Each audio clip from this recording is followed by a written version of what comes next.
Welcome to The Know, I'm Ashley Jenkins. I'm John Reisinger. As long as people have fought over which console is the most superior, some gamers have taken to making certain, snap judgments about the other side. Or about their side, I guess. And now they might actually have some real data to back up those angry YouTube insults. We shouldn't do anything to back up angry YouTube insults. Nothing. It takes the fun out of it, but hey, data's data.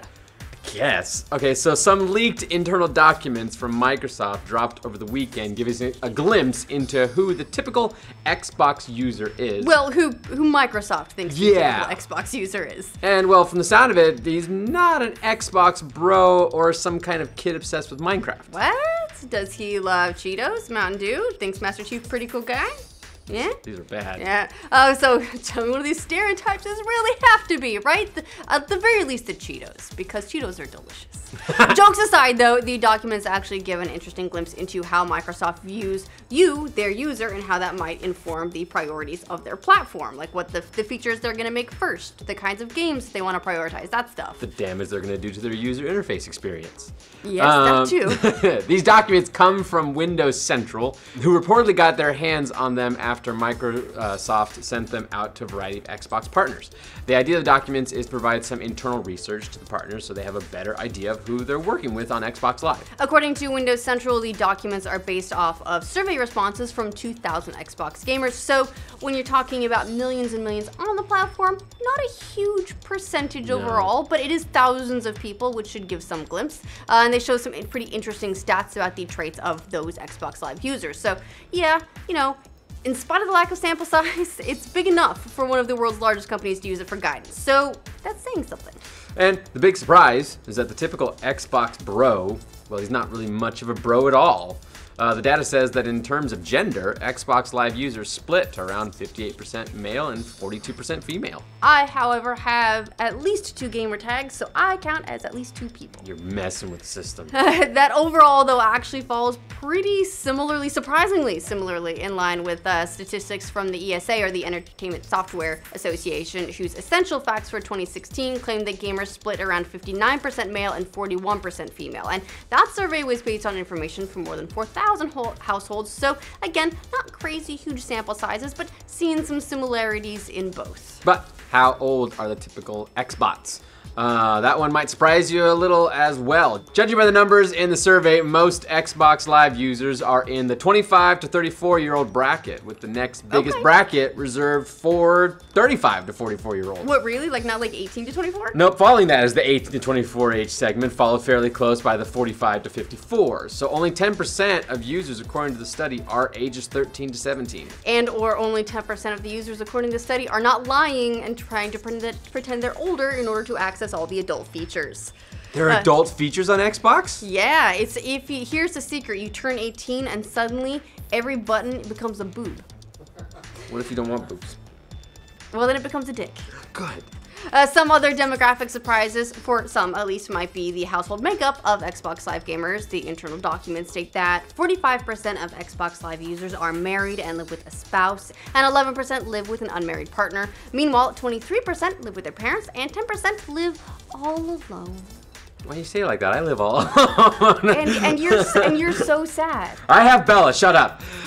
Interestingly enough, Microsoft doesn't actually use gender or age to determine how engaged a player might be, because based on their studies, they haven't seen any evidence of that yet. Instead, the biggest factor for player engagement is apparently autonomy, meaning that the more autonomy and free time you have in your schedule, the more engaged you're likely to be. So, the people who live alone.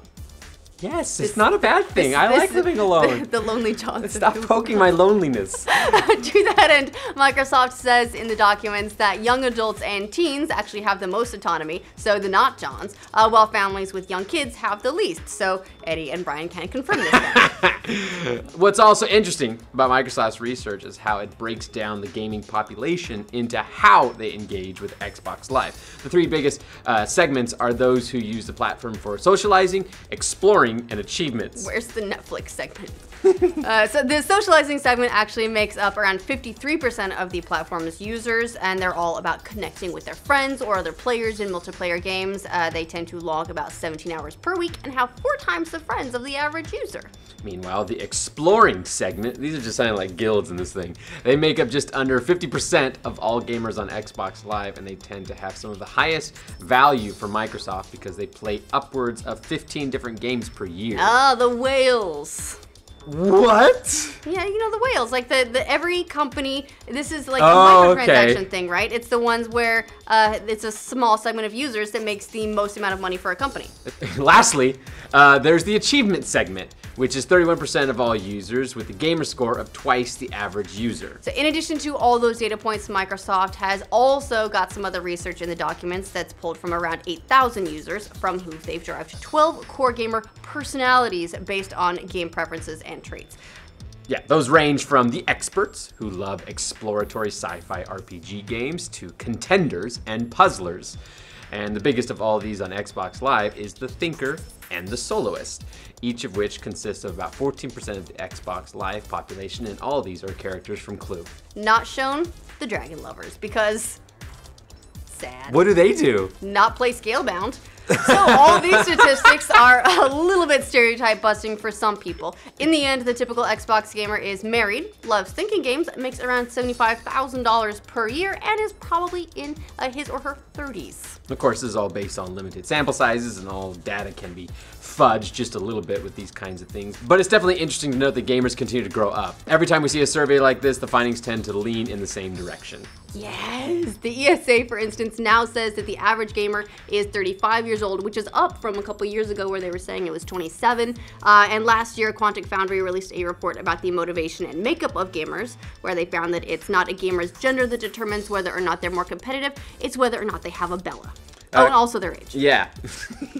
According to their study of over 140,000 gamers, the gender difference in competition is large at first among younger gamers, but then disappearing with age. As gamers get older, the appeal of competition declines. This happens more rapidly for men than women. Thus, by the time we're past 45, the difference between men and women largely disappears. Apparently, the most stable motivation for gamers over time, overall, strategy.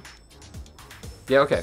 Got to love that strategy. Strategery. Strategery. Yes. That's a real word. It's not, but we like it anyway. We'll see how Microsoft and its partners decide to use this data over time. So far, we've seen a push to more social games that aren't quite as built around competitive multiplayer as we've seen in the past from Microsoft. So who knows if that'll continue at E3. We've also heard rumblings that Microsoft wants to introduce other social features like mixed reality as well. It's gonna be, they're introducing the Oasis. That's what's happening. Okay. So what do you guys think of these internal Microsoft documents telling you what type of gamer you are? Let us know in the comments. For future updates on the world of gaming, remember to like this video and subscribe to The Know, which is the channel this video's on. Probably. Unless someone stole it. That Like does a- happen. It happens yeah. sometimes. Then go find The Know and subscribe to it. It sounded like you were describing a segment of like the gay community because they use animals a lot with like bears and otters and that kind of thing. So what's the whale? You like the daddy bear? Yeah, I'm also not a good person. You know when you just like, you look in the mirror and you're like, this, I can't keep doing this. Every day.